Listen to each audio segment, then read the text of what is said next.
Wimdiddly and welcome to another biscuit review with me, Fred Hope.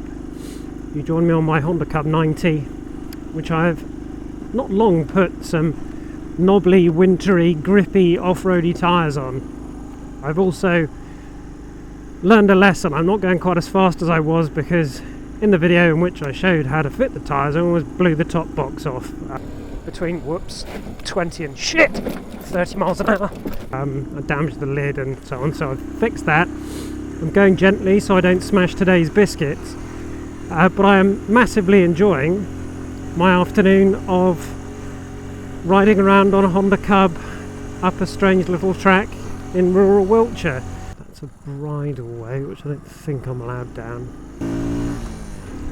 Welcome to the village of Yatesbury, where I once helped myself to a whole felled sycamore tree. It's still a bit slidey. I think I need to let some pressure out. I'll consult the internet and see what pressures people run when they take their Honda Cub off-roading. It could just be here. Although we do get to go through this pub if we don't. Yes. Yeah, you see, this is the sort of behaviour that escalates into loss of top boxes and stuff, so that was a big one. There we go, between some trees into a nice field. Wimdiddly and welcome to another biscuit review with me, Fred Hope.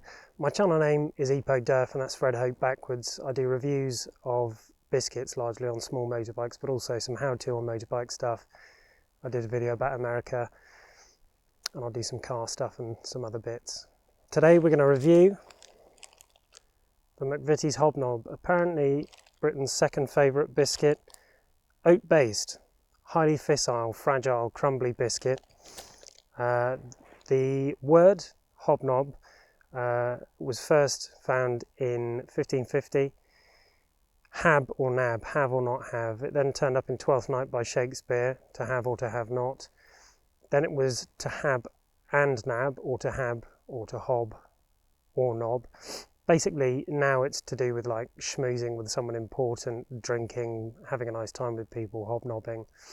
The biscuit was conceived in 1985 by McVities. They started baking that in Scotland. It was so successful that they made a chocolate one 2 years later in 1987. And I expect there are lots of other hobnob types now, but we're just going with the classic. I'm trying to get through all the classics first. I'm going to review this biscuit in the same way that I always do, using my freshly fixed top box. See my previous video as to why it broke as a table. I'm going to assess the scent, the snap, how it tastes dry, how it goes into tea, dipped, and the sort of person that these biscuits might be for. Right, packet's nice enough. They're very expensive. You can get own brand ones. These are $1.89. I expect you can get a pack for about 45p. Whoa. They smell really sweet, very sweet, not yeasty at all, maybe a little bit oaty, but not like porridge. I'm just going to pour my tea out so it starts getting to a nice temperature, and again, as always, from a height. An enormous head on the cup of tea that you're drinking if you're wishing to show sophistication. It's a shistafaction. Anyway, the scent. Sweetness, oatiness, syrup. It smells of golden syrup, that's it. Oats and golden syrup is what it smells of. It's not the most alluring smell of biscuit, but I do know that these are extremely good. The snap. Massive crumb cascade. It's basically like a small explosion. We'll quarter it. Yeah, huge crumb cascade. I'll get it next to the mic. It even made a tinking noise off of my tin mug. So going in dry, it will be dry. It's a fragile biscuit. I'll just show you with this quarter. Crumbles away to dust very easily. In terms of grain structure, there's actually a classification of limestone scale that we used to use at university, and it's to do with grains, cement and matrix. This is quite a grainy biscuit, I would say. You can see lots of air gaps in it. So I expect it to dry my mouth out. I expect it to be crunchy. And if I think it fits a classification of limestone that's similar, I'll put that in as well. So going in dry.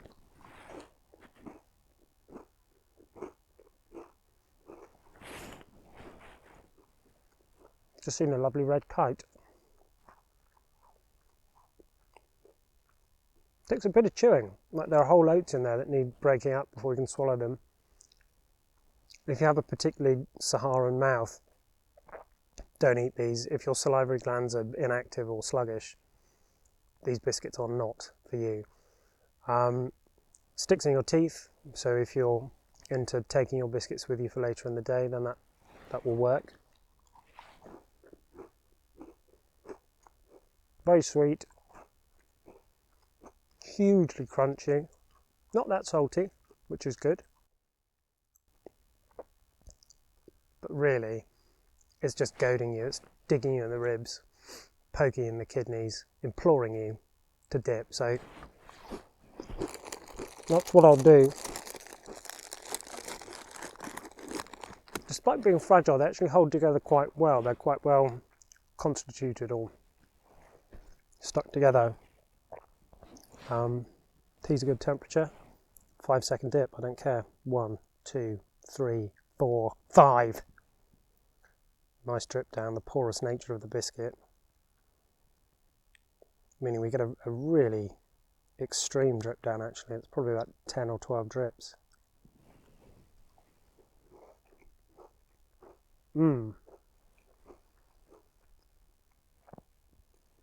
Incredible. I put the whole thing in so that you get the nice contrast between soft biscuit and undipped stump. The oats soften a tiny bit. The taste of the tea is carried really well into the biscuit. Bitterness ever so slightly up, but it just sort of amplifies the taste of the tea and the biscuit. A harmonious match. What I'm going to do now is an advanced level technique. I'm going to double dip, mostly to show you the extraordinary drip down. When we talk about porosity and permeability, porosity is the number of holes in a thing, permeability is how well they're linked up. This biscuit is both porous and permeable, and that will be shown in an extraordinary drip down bonanza in just 5 seconds. 5, 4, 3, 2, 1. Look at that. It's like a blooming tap, a tea tap. Oh, yeah.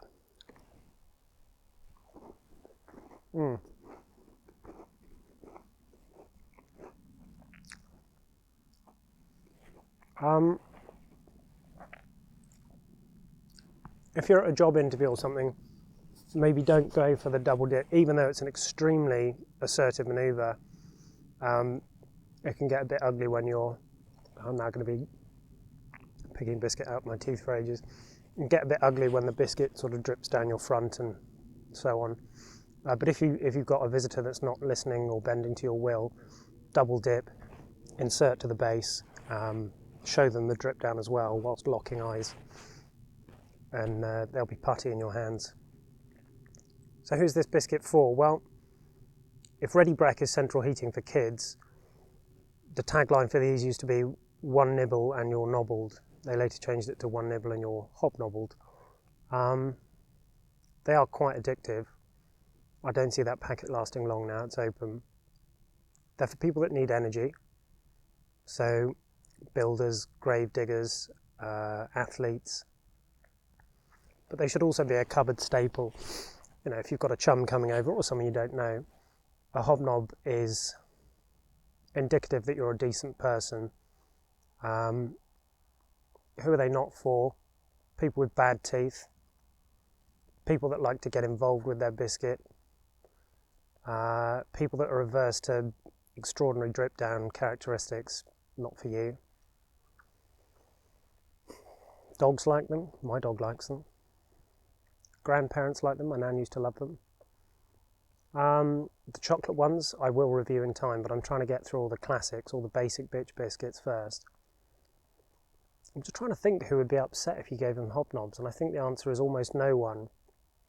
Perhaps regional fanatics. If there's a small town in Wales that makes a particular kind of biscuit, they may spitefully just eat that biscuit and that biscuit alone.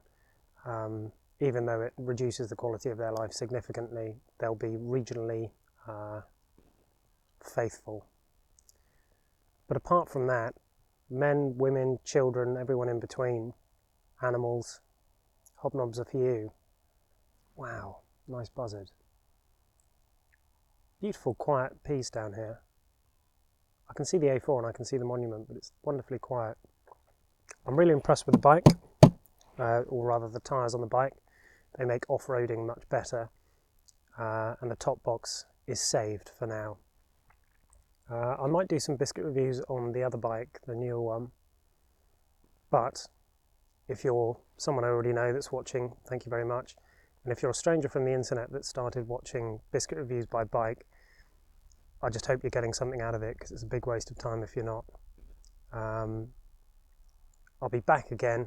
I'm Fred Hope, my username's EpoDurf, and I do biscuit reviews by bike. Get yourself some hobnobs.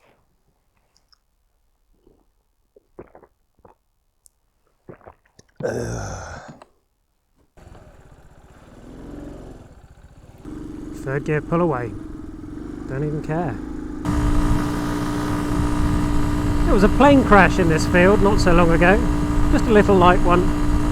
Well, light aircraft, hopefully a light crash. I don't think anyone died or got badly hurt. It was quite interesting to be driving along here, and instead of seeing a car being driven into another car, which happens all too frequently in Wiltshire, look at that beautiful cloud. It was a plane that had just smudged through a fence. More cocksucking fly tippers, you fucking pigs. Well, actually, cocksuckers are fine by me, but fly tippers are not. Pricks. The sun's sinking lower in the sky, and it's making the clouds look absolutely incredible, and it's doing that thing where it's misty, where the further away you look towards the horizon, it just looks like different pastel colours of cardboard cutout for each little hill ridge. Beautiful.